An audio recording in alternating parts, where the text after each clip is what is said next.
Let's do this. Welcome back, fans and folks and citizens of the world.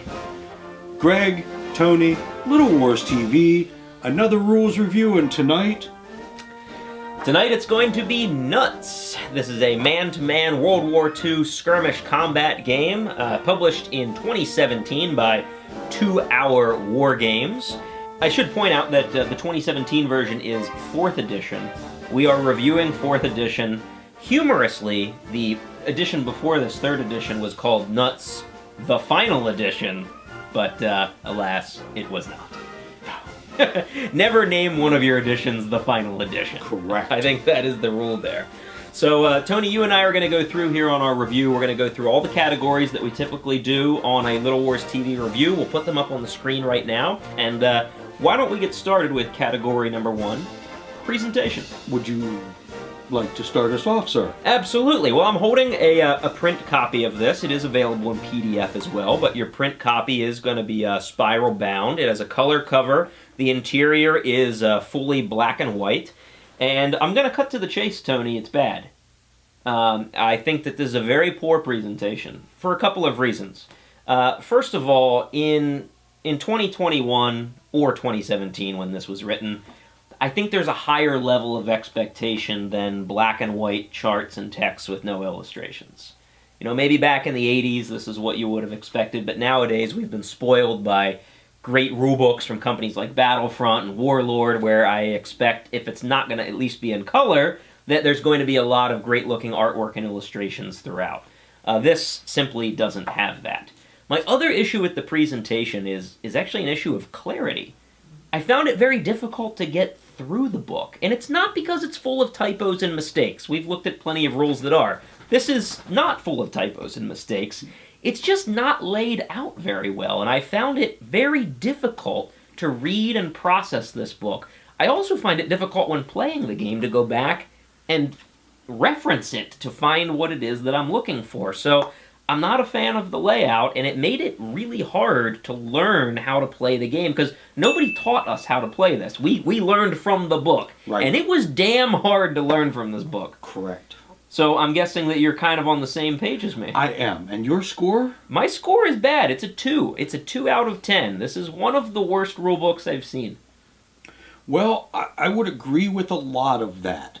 I struggled reading through the rule book, grasping what turned out to be fairly simple concepts. Yes, I agree. It is laid out for programmed instruction, which is a concept I like. It's been used in things all the way back to Squad Leader, and I believe that Mark Festoso does it with Fireball Forward. So that part I thought was nice. I didn't quite as harsh as you, but I did give it a 3. That is pretty low, yeah. It is. I don't want to be overly critical. We actually have a lot of nice things coming up to say about Nuts. But in this category, when you think about presentation, what is a book supposed to do? It's supposed to get me excited to play the game when I leaf through it for the first time. And then it's supposed to teach me as easily and simply as possible how to play that game. Right. And this book fails on both of those counts. Let's move to our next category, playability, which we give a much higher weighting. This is 30% of the score. And Tony, when we talk about playability, we need to address how easy is it to get set up for a game? What do you need to get set up for a game? And how fast is it to actually go through? So I led off on presentation. Why don't you kick things off on what you think about how playable Nuts is? Well, this is kind of a conundrum in that, in terms of playability, the barrier to entry is low because it's a skirmish game. You need 10 or 12 models and some buildings. That's right. You're rocking and rolling. The barrier to entry in terms of pick this rule book up, read it, explain it to a friend, and play the game is because of the presentation issues we talked about. It's not good. And so I gave it a 4 in terms of playability.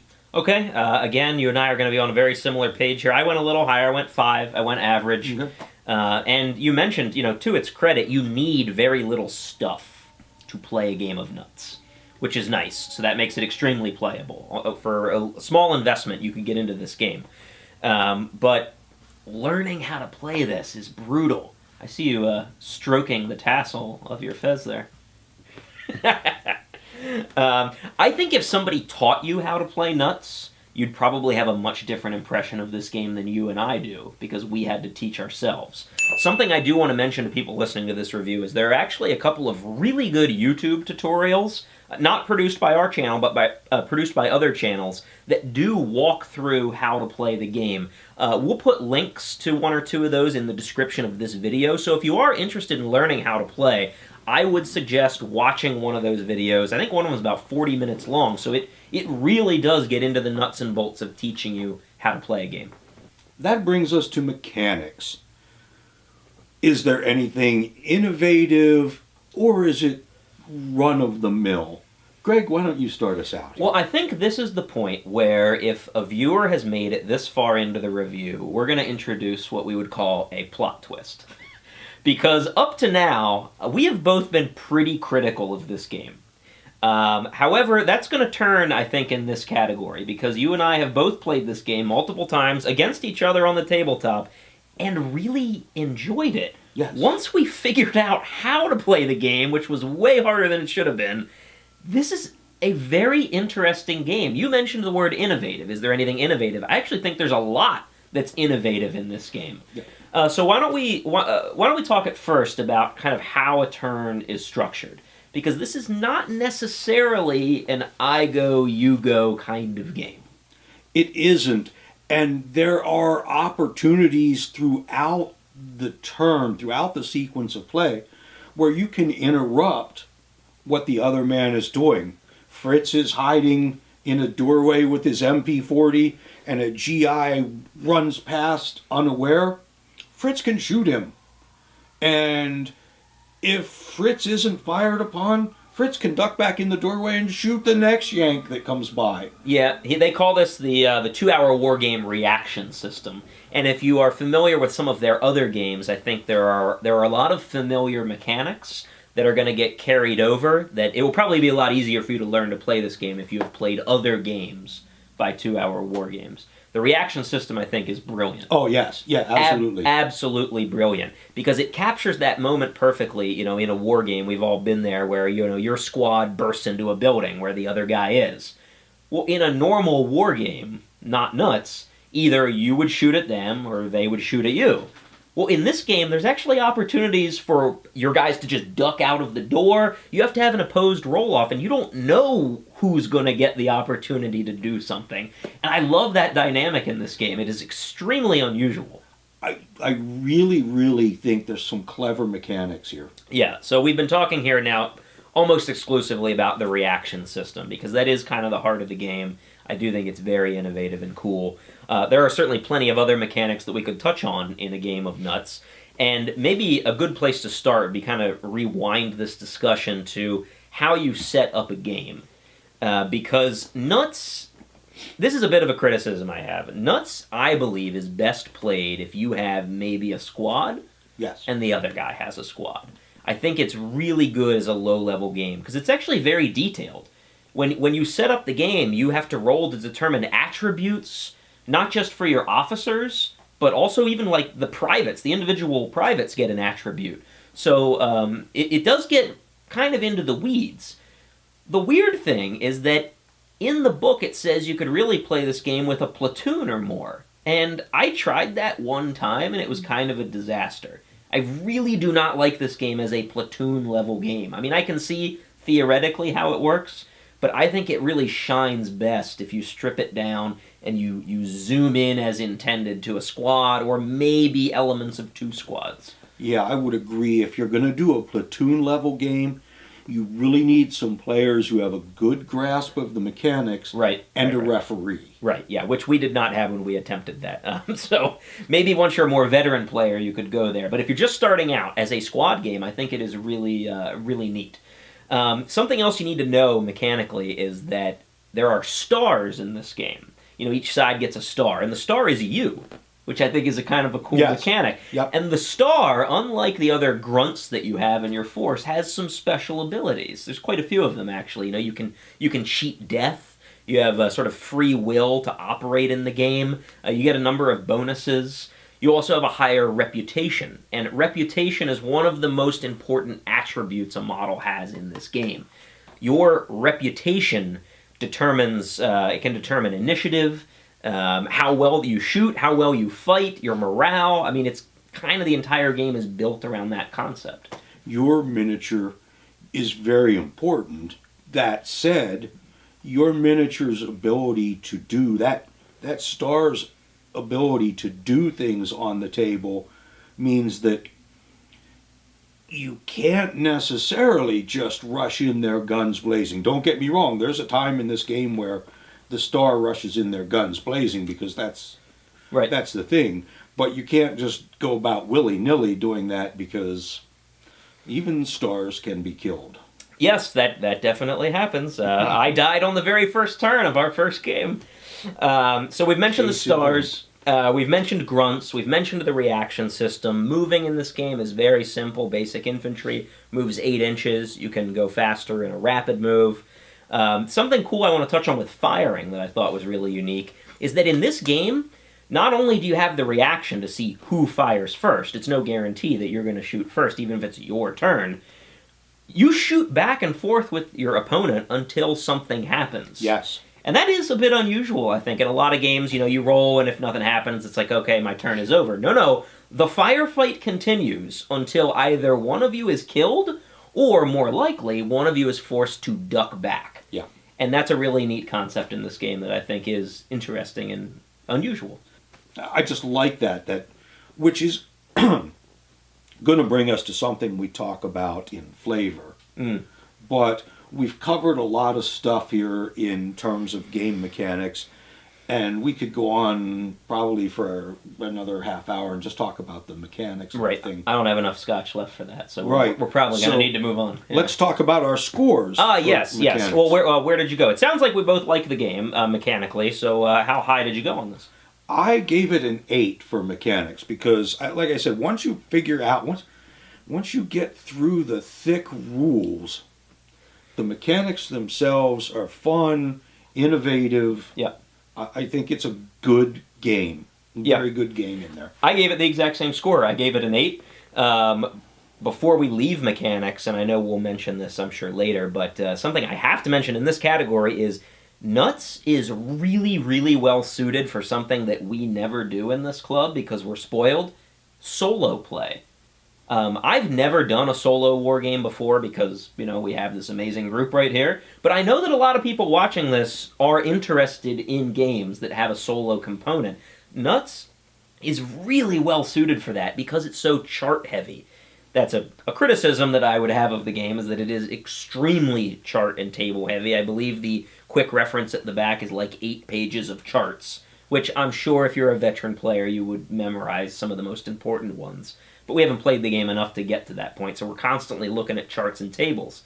The upshot of all those charts and tables is that there is some really good programming in here for you to play against the AI. So really great solo option here, I think. Let's talk about flavor. Yes, I think this is going to be a quick category for both of us because I think it's outstanding. The historical flavor in this game is excellent. I mean, you do feel like you are a sergeant leading his squad, in World War II. Yeah. And the thing that I really love about this game is that in the back of the book, there's all kinds of options. I think he calls it chocolate and cigarettes for kind of linking a whole bunch of games together into a little mini campaign. You guys can get better. They can earn experience.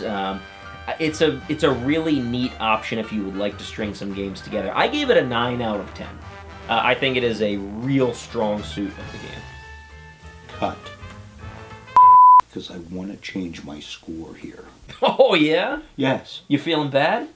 What's that? You feeling bad? The more I think about it, that flavor, especially for a cinematic campaign. So. And we're rolling. Action. You gave it a 9. I went pretty high. Okay. This is designed for that sort of cinematic, almost role play, the chance to play Sergeant Rock. Kelly's Heroes comes to mind. The Dirty Dozen. This would be great for a Dirty Dozen game. Right. The sorts of small unit, the movies that you stayed up late and watched with Dad on Friday night or whatever, where it's the small band of American commandos, Guns of Navarone. This would be a good rule set for that. I didn't go 9, but I went 8. So that brings us to our final category, only worth 10% of the weight here, and that's going to be support. What kind of other materials are out there? Is there supplementary material available? Is there a website? Is there a place to find players? And what are your thoughts on the support available for Nuts? This is a game that has, the first Nuts came out quite a long time ago, yes. So there's a long track record here. There is. Keep in mind here, this is, for all intents and purposes, 2 Hour Wargames is a guy. Right, yes. And it's not Games Workshop. That said, there's an active Facebook page. There's a forum which, as late as yesterday, I believe, was the last time I saw a new comment on the forum. There's a blog. There's scenario books. Multiple scenario books as PDFs for $10. You can pick one up. I think they've got Market Garden, Stalingrad. Right, covering multiple theaters. Yeah. There is an active. It's not a huge community. This is kind of a niche game in a niche hobby. Right. Niche. A niche game in a niche hobby. I would expect a man with a fez to pronounce that correctly, yes. That said, I think that the support here, it's certainly more than adequate. I'm going to give it a 5 for support. Oh, okay. I went a little bit higher, and actually I kind of graded on the curve for the reasons that you mentioned. Because look, most people aren't Battlefront, right? So you're not gonna get that. But I think for what it is, you get a lot. Everything that you mentioned. Plus, I mentioned earlier that there are tutorials on YouTube that have been produced. Actually, I think 2 Hour Wargames has a couple videos, but independent YouTubers also have done this. So there's a community of people playing this, and I mentioned under mechanics, there's a very strong community of people who play this who are dedicated solo wargamers. I mean, Nuts is known in the solo gaming community as a really good World War II option. So if you're a solo gamer, you will find an active community of people who love this game and who will be there to, share scenarios with you and stuff. So I went with a 7. The reason I didn't go higher than a 7 is because the website, while there is a website for 2 Hour Wargames, if you've been there, not only is it a little sparse, it's also a little clunky. There are free items that you can order from there, and I've tried multiple times and was unable to figure out how to even get the download link. So maybe not the most user-friendly option for the website, but it does exist. So 7 out of 10 for me. That brings us to our final scores. Mm-hmm. Greg, how did you score it? When you do the weighting system, I come up with a 66, which is an above-average score. I think it is interesting to look back at how I scored a game like Chain of Command, for instance. And I scored Chain of Command 68, which is virtually the same. Where did you come in on your weighting? My score came out to a 60. I believe this game, with some editing... Yeah. And I could forego color graphics, glossy paper. I think with a couple more examples of play and a good hard look at editing to make it easier to comprehend, this game would have easily scored another 15 points or more from me. I like the game.